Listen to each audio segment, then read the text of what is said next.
কৈ ল'ব কৈছো চৰকাৰ এতিয়াতো মই বিৰোধী বিধায়ক আজিৰ দিনটোত মই চৰকাৰী চাকৰি দিব নোৱাৰো কিন্তু মই প্ৰথম কথাটো কৈ লৈছো যে মই নিজে চৰকাৰী চাকৰি হক বা নহক তাইৰ মুঠতে দায়িত্বটো ল'ম আৰু তাইৰ ল'ৰাটোৰ দায়িত্বটো ল'ম এটো মই মোৰ পিনৰ পৰা কৈ লৈছো যি খা খৰচ হয় যি কৰিব লাগে সমস্ত কৰিবৰ কাৰণে মই দায়িত্বটো ল'ম কিন্তু কথাটো মই দায়িত্বটো ল'ম মানে পৰিয়ালে যদি দিয়ে দেই দ্বিতীয় কথাটো মই অসমৰ মুখ্যমন্ত্ৰী ডাঙৰীয়াক আহ্বান জনাম যে অসমৰ মুখ্যমন্ত্ৰী ডাঙৰীয়া আসলতে এতিয়ালৈকে তেখেত আহিব লাগিছিল মই আহিব বুলি আশা কৰি আছিলো এতিয়ালৈকে অহা নাই অসমৰ মুখ্যমন্ত্ৰী ডাঙৰীয়াই আমাৰ ৰাজীৱ হদিয়াৰ ঘৰলৈ আহক আৰু ৰাজীৱ হদিয়াৰ পৰিয়াল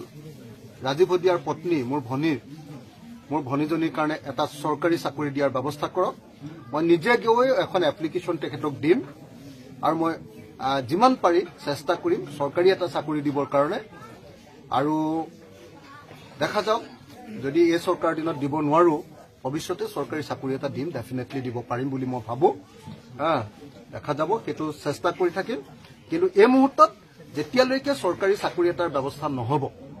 তেতিয়ালৈকে মই নিজে দায়িত্ব ল'ম আৰু বেলেগে যদি কোনোবাই দায়িত্ব লয় তেতিয়াহ'লে বেলেগ কথাখিনি পাতি ল'ব লাগিব কিন্তু যদি মোক পৰিয়ালে দায়িত্ব দিয়ে মই ভালকে দায়িত্বটো পালন কৰিব পাৰিম ধন্যবাদ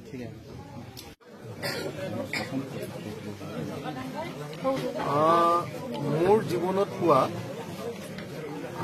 আটাইতকৈ জনগণৰ পক্ষত থকা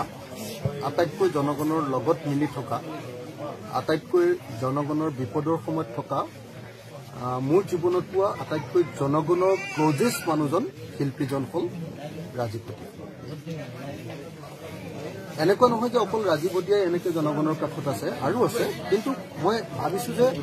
জনগণৰ একেবাৰে মাজত সোমাই থকা মানে একেবাৰে কোনো ধৰণৰ ভেম গপ নথকাকে অহংকাৰ নথকাকে মানুহৰ লগত মিলি গৈ মানুহৰ পক্ষত গীত গোৱা বা গীত ৰচনা কৰা মোৰ জীৱনৰ আটাইতকৈ মানে ওচৰৰ পৰা দেখা মানুহজন হ'ল ৰাজীৱ হদিয়া ৰাজীৱ জনতাৰ শিল্পী আছিলে ৰাজীৱ গণশিল্পী আছিলে আৰু মই বেলেগ একোৱে ক'ব নালাগে আপোনালোকে ঘৰখন চালে ৰাজীৱৰ ঘৰখন চালে দেখিব যে অন্য শিল্পীবিলাকৰ লগত ৰাজীৱৰ কি পাৰ্থক্য আছে গতিকে আপোনালোকে সকলোৱে দেখিলেই গম পাব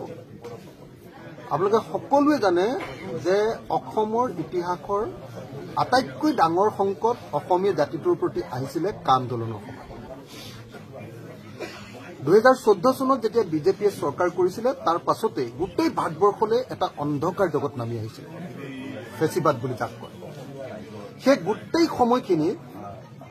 আটাইতকৈ যদি বিক্ৰী নিযোৱা কোনোবা এজন শিল্পী একদম মূৰ থিয় কৰি বাচি আছিলে আৰু বহুকেইজন আছে দেই কিন্তু আটাইতকৈ বেছি মূৰ থিয় কৰি যদি কোনোবা এজন বাচি আছিলে আৰু অহংকাৰ নোহোৱাকে মানুহৰ লগত মিলি বাচি থকা মানুহজন কিন্তু ৰাজীৱ হদিয়া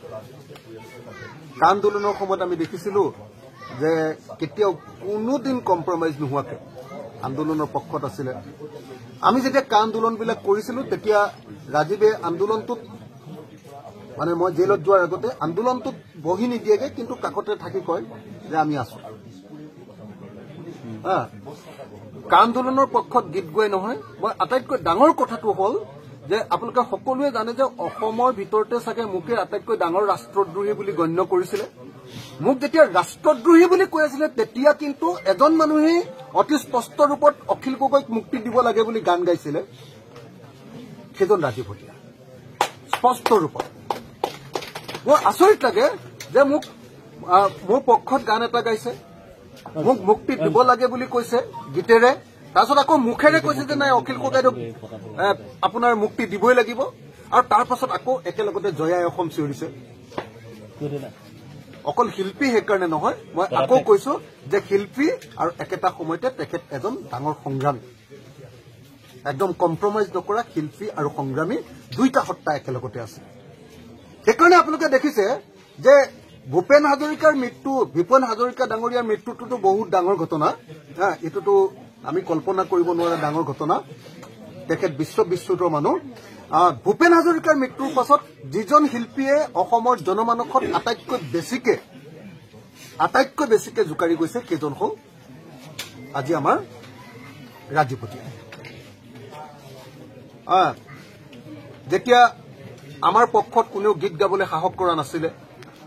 মোকতো ৰাষ্ট্ৰদ্ৰোহী বুলি জেলত ভৰাই থৈছিলে সেই সময়খিনিত আমাৰ পক্ষত ডাইৰেক্টলি ৰাইজৰ দলৰ পক্ষত গীত গাইছিলে আৰু আপোনালোকে নিজে দেখিছে মই নিজে সেইকাৰণে সেই গীতটো এতিয়া ফেচবুকত দিও দিছিলো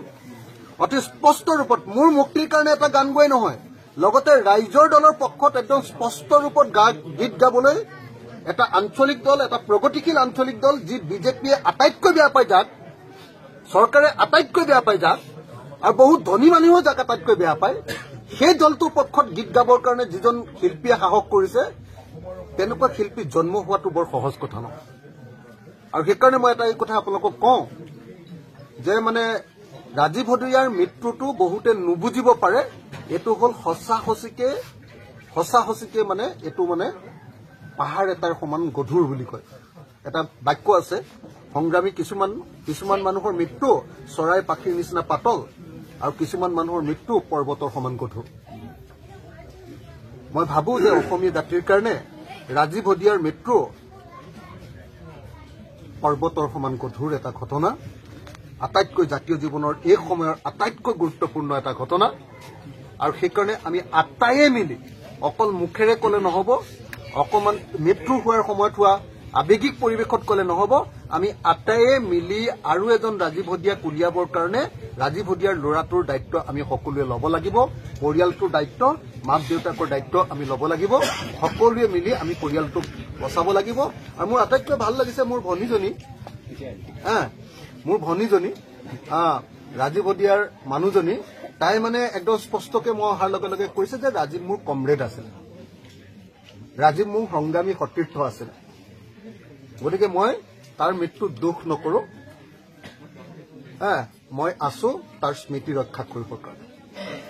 গতিকে এজনী সাহসী ছোৱালী ৰাজীৱৰ পত্নী আৰু ৰাজীৱৰ ল'ৰাটোক সিটো একেবাৰে বুজিব পৰা হোৱা নাই আমি সকলোৱে মিলি ৰাজীৱৰ পৰিয়ালটোক দেউতাক মাক আপোনাৰ ৰাজীৱৰ পত্নী ৰাজীৱৰ ল'ৰাক আমি সকলোৱে চাম মই আজিৰ দিনটোত বেছি একো কৰিব পৰা নাই আজিৰ দিনটোত কাজিৰঙা অৰ্কিড পাৰ্কৰ পৰা আমি 1 লাখ টকাৰ এখন চেক দিছো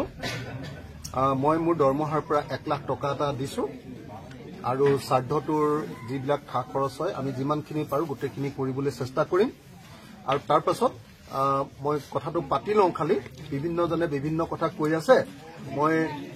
এই দায়িত্বটো আৰু ল'ৰাটোৰ দায়িত্বটো মই ইচ্ছা কৰিম যে বেলেগে দায়িত্বটো লোৱাতকে মোক যদি দায়িত্বটো দিয়ে মই ভালকে বেছিকে পালন কৰিব পাৰিম